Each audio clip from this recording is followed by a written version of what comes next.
청년 예배인지 아니면 다 같이 드린 예배인지 참 분간이 안 갑니다. 이렇게 청년들이 많이 모여서 예배하는데 어린아이부터 장년까지 있는 것은 처음 봤어요. 그래서 오늘 제가 간증하러 나왔는데 맞을까 좀 두렵습니다. 저에게 주어진 시간이 20분입니다. 하다가 20분 되면 내려가도록 하겠습니다. 청년들을 저는 사랑하고 또 제가 겪어온 그 청년 시절이 너무 귀하기 때문에 늘 청년들을 꿈이라는 그 주제를 강조하곤 합니다. 저는 꿈을 찾아 35년을 헛된 삶을 살았어요. 내 꿈은 어디에 있지? 나는 무엇을 해야 되지? 늘 그 꿈을 찾아서 저는 쫓아갔어요. 그런데 결국은 제 꿈을 35년 만에 찾아서 이 길을 걷고 있어요. 그럼 하나님을 믿지 않을 때 그럼 꿈이 무엇이었는가? 저는 우리 아버지, 할아버지가 종손이었어요. 저도 맞으니까 종손입니다. 그런데 그분들이 술 마시고 노름하고 그 모습이 너무 싫어서 저는 한국에 살고 싶지 않았어요.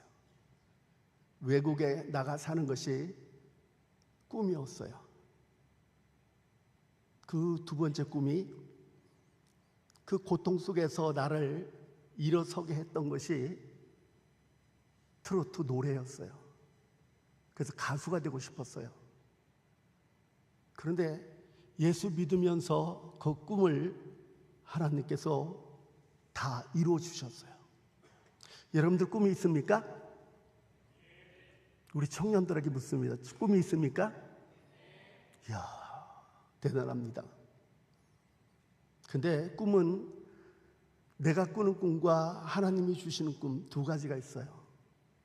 그런데 믿지 않을 때 꿈도 하나님께서는 주 앞으로 돌아왔을 때 그것을 이루시는 하나님을 보았어요. 제가 가수가 되었을까요? 예, 그렇게 왼종일 트로트를 부르고 또 불렀는데 가수가 안 됐어요. 근데 신학교 가서 창작 복음 성가대회에 나가서 테이프를 내기 시작했고 무려 3집 가수가 됐어요. 근데 한국에서는 유명하지 않았어요. 저는 오히려 러시아, 중국 그런 데 다니면서 테이프 전달하고 찬양으로 영광 돌리는 그런 시간들을 많이 가졌어요. 무려 5년간 1년에 한 달씩 나가서 복음을 전했고 찬양하면서 복음을 전했어요. 그런데 외국에 나가서 살고자 했던 그 예수 믿기 전의 꿈이 선교사가 되어서 무려 34년간의 긴 세월을 선교를 하고 있습니다. 사람은 살아가면서 꿈이 없다는 것이 가장 불행한 것 같아요. 무엇을 보고 쫓아가야 하는데 쫓아갈 길이 없잖아요.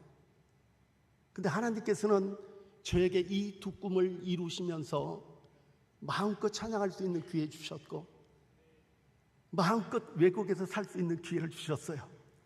저런 것이야 꿈에도 생각지 않는 것이었어요. 근데 어느 날 우리를 가르치던 강사가 이렇게 말합니다. 나는 극동 우스리스크라는 곳에 한국어 교수로 간대요.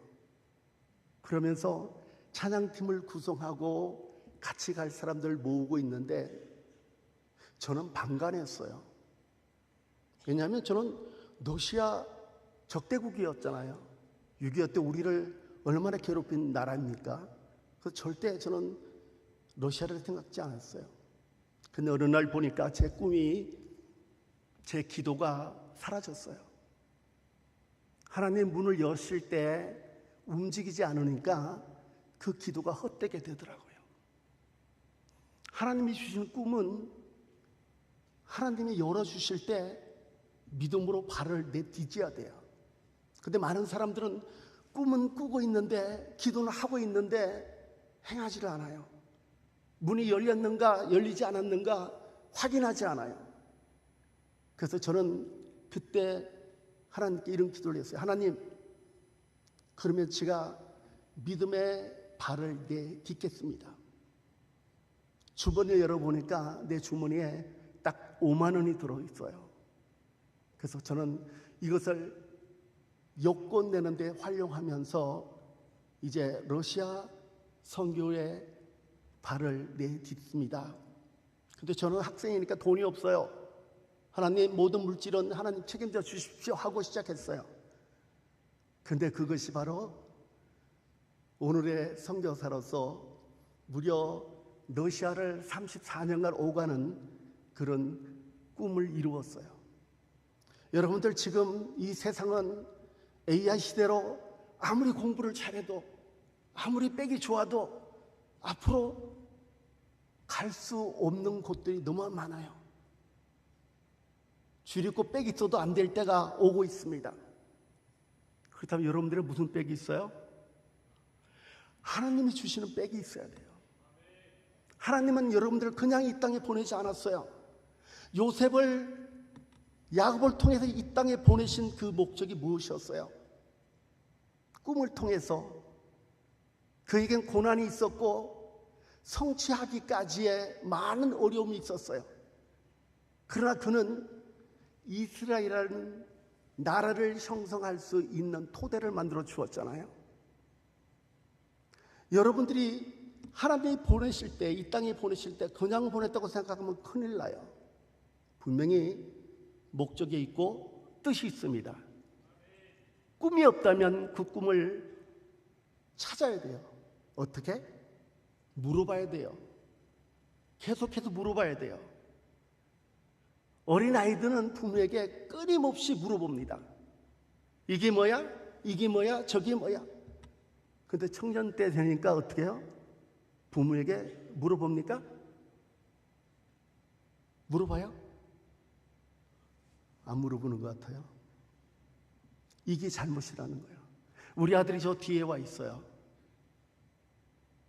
저 아이는 시험 볼 때마다, 어려움이 올 때마다 저에게 전화해서 기도해달라고 그랬어요. 나 그게 너무나 감사하고 또 감사해요. 여러분들 상트페테르부르크를 아시나요? 옛날 레닌그라드예요. 그곳에 보내고 8년간 한 번도 가본 적이 없어요. 저는 그 아이를 보내면서 하나님, 나는 청지 역할을 여기까지입니다.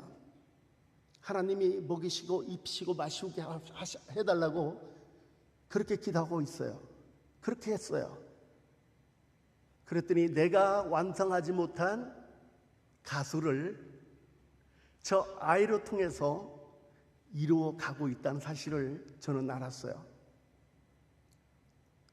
저 아이가 6개월 태어난 지 6개월 만에 엄마가 엄마 품에 안겨서 러시아에 들어왔어요.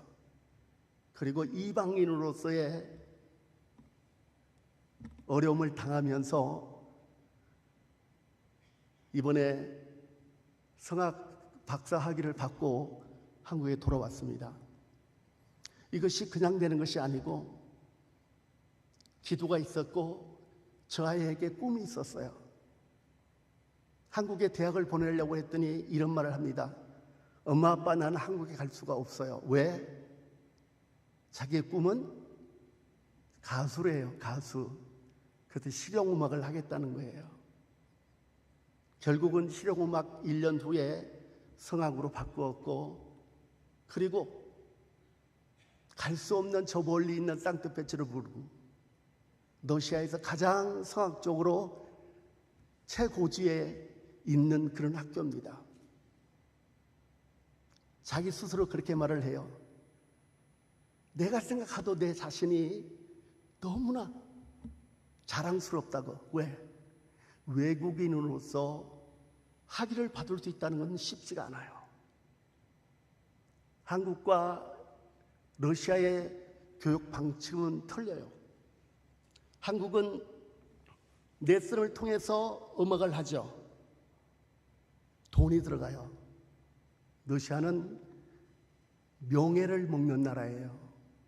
교수들이 레슨비를 받지 않아요. 학비에 포함되어 있어요. 그리고 저 아이가 자기 제자가 콩쿠르 나가서 입상을 하면은 교수의 직급이 올라가고 월급이 올라가요. 그러니 얼마나 철저하게 가르치겠어요. 특히 저 아이가 이제 키가 192인데 얼굴도 못생기지는 않았어요. 그래서 오페라를 하도 뮤지컬을 해도 꼭 주인공 노릇을 했어요.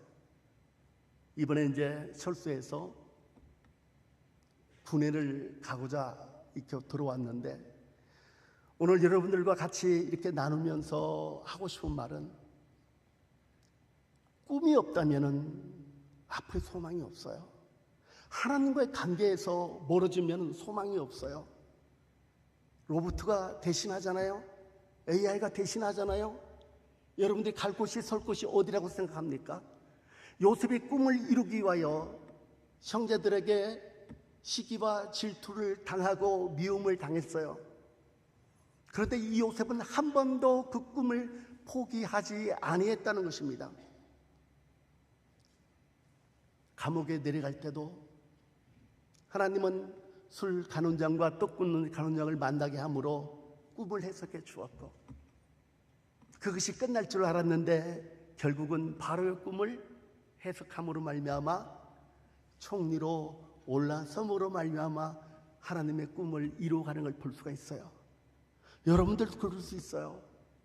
하나님이 주시는 꿈이 무엇일까? 내게 주신 꿈이 무엇일까?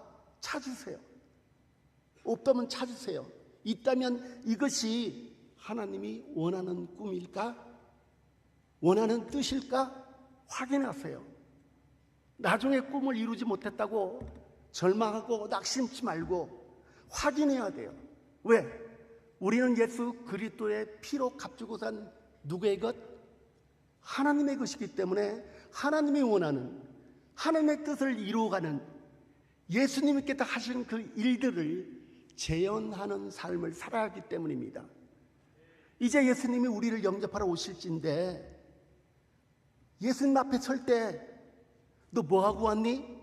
라고 물을 때 어떻게 대답할 수 있을까요? 예, 아버지 뜻을 이루고 왔습니다. 하나님이 주신 그 꿈을 이루다 왔습니다 해야 하는데, 자기 꿈을 이루다 포기하고 왔습니다 라는 부끄러움이 있으면 안 되겠죠. 저도 그래요.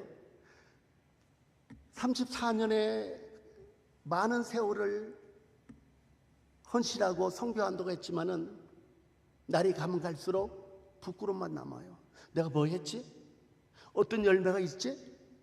확인할 때마다 너무나 부끄럽고 어찌할꼬 탄식할 수밖에 없어요. 그래요. 코로나 전쟁으로 인해서 엎드릴 수밖에 없는 지금의 현실이 아프죠. 그런데 그것이 다는 아니었어요. 저 영광이랄 우리 아들을 위해서 매일 오전 10시부터 12시 반까지 매일 예배 드렸어요. 둘이서, 부부가. 그것이 지금까지 와 있어요. 근데 우리가 예배의 삶을 벗어나면 안 돼요. 기도의 삶을 벗어나면 안 돼요. 예수 그리스도와 짝하지 아니하고 떨어져 있으면 열매가 없어요. 꿈을 이룰 수가 없어요. 앞으로 이 청년들을 보면서 중앙교회의 미래가 보인다. 저는 이렇게 생각했어요. 저는 청년 시절 때 회장을 독식을 하던 사람이었어요. 그래서 한 20명도 안 되는 청년을 120명까지 이렇게 부흥시킬 때도 있었어요. 그래서 저는 하나님이 각 구석구석 모든 부서를 다 거쳐서 마지막 선교사로 사용하시는 걸 보면서 너무 감사하죠. 저도 김수로 왕 31대 종손입니다. 그런데 이 길을 가면서 종손에게 주어진 모든 것을 포기했어요. 그리고 이 길을 가는 겁니다. 그래서 우리는 길 대신 예수를 따라가야 돼요. 진리 대신 예수를 믿으면서 예수님의 뜻을 재현하는 삶을 살아가야 돼요. 영원한 생명 주신 그 예수 그리스도와 동행해야 돼요. 그리고 그 안에서 승리해야 돼요. 그 안에서 꿈을 이루어야 돼요. 그렇지 않다면 이 세상 모든 것 헛된 것이에요. 하나님은 불어버리면 다 날아간다고 하잖아요. 주신 자도 하나님이고 거두가시는 자도 하나님이셔요. 돈이 전부가 아니에요. 주 안에서 바르게만 산다면, 하나님의 꿈을 이루어 간다면 하나님이 책임져 주셔요. 내일이 보이지 않는다고 낙심하지 마세요. 물어보세요. 어떤 사람이 예수님 앞에 서서 예수님 왜 나의 기도를 들어주지 않았냐고 그렇게 예수님께 원망을 했답니다. 그랬더니 예수님이 뭐라고 한지 아세요? 너 나에게 물어봤냐? 왜 물어보지도 않고 안 됐다고 하느냐라고 하십니다. 그래요. 물어봐야 돼요. 우리는 영적 아이가 될수록 하나님의 뜻을 이룰 수 있어요. 그런데 조금 성장했다고 부모에게 물어보지 않는 것처럼 예수님께 물어보지 않으면 큰일 납니다. 시간이 다 된 것 같아요. 어떻게든 우리 청년들 요셉처럼 그 꿈을 끝까지 포기하지 않을 때 총리가 됐듯이 하나님이 주신 그 두 가지 꿈을 갖고 살았더니 찬양가수로 선교사로 외국에서 살 수 있게 하신 것을 저는 참 감사하게 생각해요. 내가 이 길을 걸을지 아니했더라면 나 무엇을 하고 있을까? 라고 생각할 때가 많이 있어요. 우리 어르신들도 많은데 그래요. 꿈을 이루기 위해서 얼마나 힘쓰고 애썼습니까? 그런데 이 핑계 저 핑계 아니 시간이 없어요. 예수님 앞에 설 시간보다 세상 것이 더 좋아서 세상 것이 더 중요하다고 생각해서 실패할 때가 많잖아요. 매일 예배하세요. 매일 기도하세요. 매일 찬양하세요. 이것이 살 길이에요. 우리는 매일 30분 찬양, 30분 성경 읽고 1시간 반 기도해요. 이것이 우리의 자산이 되더라고요. 힘이 되더라고요. 꿈은 이루어지는 것입니다. 내 꿈이 아닌 하나님이 주시는 꿈, 하나님이 원하는 꿈, 그 꿈을 오늘부터 물어보시고 가지시기를 예수 이름으로 축원합니다.